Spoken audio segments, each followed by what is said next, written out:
여러분, 성경 속 영웅들을 하면 딱 어떤 이미지가 떠오르세요? 아마도 완벽하고 흠 하나 없는 그런 성인 군자 같은 모습을 생각하실 거예요. 그쵸? 근데요, 오늘은 우리가 가진 그 익숙한 생각에 한번 제대로 딴지를 걸어보려고 합니다. 성경이 정말로 그려내는 영웅들의 진짜 얼굴은 과연 어떤 모습일지 지금부터 저랑 같이 한번 파헤쳐 보시죠. 자, 그래서 바로 질문부터 한번 던져볼게요. 성경에 나오는 인물들, 정말로 완벽한 성인이었을까요? 단 한 번의 실수도 없이 늘 올바른 선택만 했던 그런 이상적인 존재들이었을까요? 글쎄요. 만약에 진짜 그랬다면 오늘 우리가 할 이야기는 아마 없었을 거예요. 우리가 지금부터 들여다볼 이야기들은요, 우리가 흔히 생각하는 그런 완벽한 영웅담하고는 거리가 좀 멉니다. 오히려 훨씬 더 복잡하고 어떨 땐 좀 충격적일 만큼 인간적인 현실을 마주하게 되실 겁니다. 자, 첫 번째 장입니다. 휘청거리는 족장들. 인류의 그 불안했던 첫 시작을 한번 들여다보겠습니다. 야, 이 장면 진짜 흥미롭지 않나요? 인류의 첫 번째 실수가 딱 터지자마자 아담은 책임을 지는 대신 뭐라고 하죠? 당신이 저랑 같이 살라고 주신 저 여자 때문입니다 하고 탓을 돌려요.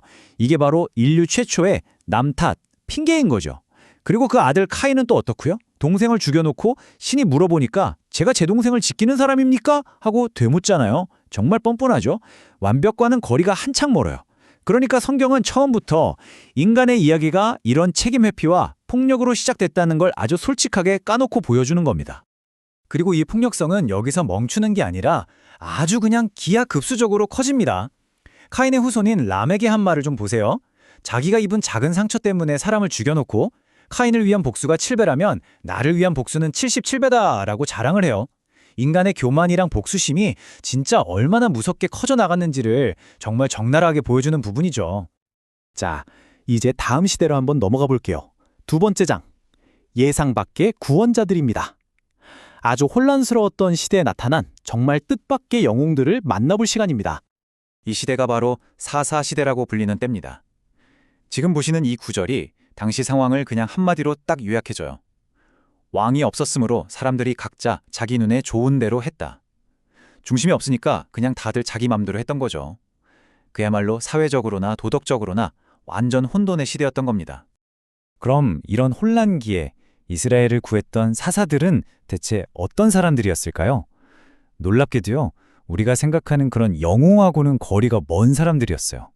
왼손잡이 암살자였던 에훗, 기생의 아들이라고 집에서 쫓겨났던 입다, 심지어 자기 스스로를 가장 약한 가문의 가장 보잘것없는 사람이라고 했던 기드온까지 전부 다 사회의 중심에 있던 사람들이 아니라 오히려 뭔가 결핍이 있고 상처가 있는 그런 주변부 인물들이었다는 거죠.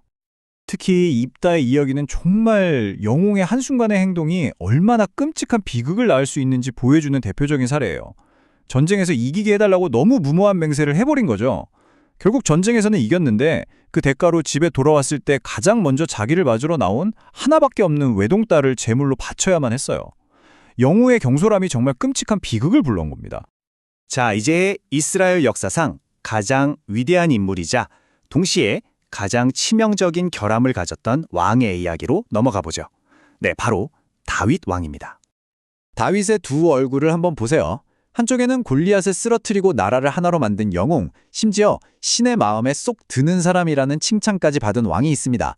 그런데 다른 한쪽은요, 자기한테 충성을 다 바친 부하의 아내랑 불륜을 저지르고 그걸 덮으려고 그 부하를 일부러 전쟁터에 보내 죽게 만든 살인자예요. 결국엔 자식들 문제로 가정이 풍비박산 나는 걸 지켜봐야 했던 실패한 아버지이기도 하고요. 이 엄청난 대비, 이게 바로 다윗이라는 인물의 핵심인 거죠. 정말 친했던 친구의 죽음 앞에서는 이렇게 아름다운 노래를 지어서 슬퍼할 줄 아는 아주 깊은 감수성과 인간애를 가진 사람이었어요.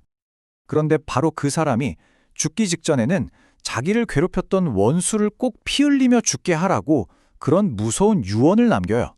한 사람 안에 이토록 깊은 사랑과 얼음장같이 차가운 복수심이 같이 있었던 거예요. 이게 바로 성경이 우리에게 보여주는 다윗의 진짜 얼굴입니다. 다윗의 이런 복잡한 면모를 보고 나니까 아주 중요한 질문 하나가 딱 떠오릅니다. 아니, 대체 왜 이런 실패담, 이런 흑역사들이 성경에 하나도 빠짐없이 다 기록되어 있는 걸까요? 이 혼란스러워 보이는 이야기들 속에 사실은 어떤 메시지가 숨어 있는 걸까요? 다시 한번 직접적으로 질문해 볼게요. 성경은 왜 굳이 자기 영웅들의 실패를 숨기지 않는 걸까요? 왜 그들의 부끄러운 부분까지 다 드러내는 걸 주저하지 않았을까요? 그 해답의 핵심에는 바로 은혜라는 개념이 있습니다. 이게 뭐냐면요. 어떤 자격이나 가치가 인간이 완벽해서 주어지는 게 아니라는 거예요. 오히려 불완전하고 부족한 가운데서 받는 용서를 통해서 얻어진다는 생각이죠. 결국 이 모든 이야기들은 완벽한 사람들의 성공담이 아니라 불완전한 사람들에게 주어진 은혜에 대한 이야기라는 겁니다. 그러니까 결정적인 핵심은 이거예요. 성경의 목적은 우리가 막 우러러 볼 만한 완벽한 우상을 만드는 게 아니었던 거죠. 그보다는 계속 실수하고 넘어지는 우리 인간에 대한 진짜 이야기를 들려주는 게 훨씬 더 중요했던 겁니다. 생각해보면 아담의 핑계에서 시작해서 다윗의 눈물까지 이 결점투성이 인물들의 이야기는 결국 전부 하나로 이어져요. 인간이 얼마나 발버둥치고 또 어떻게 구원받는가에 대한 하나의 거대한 이야기로 말이죠.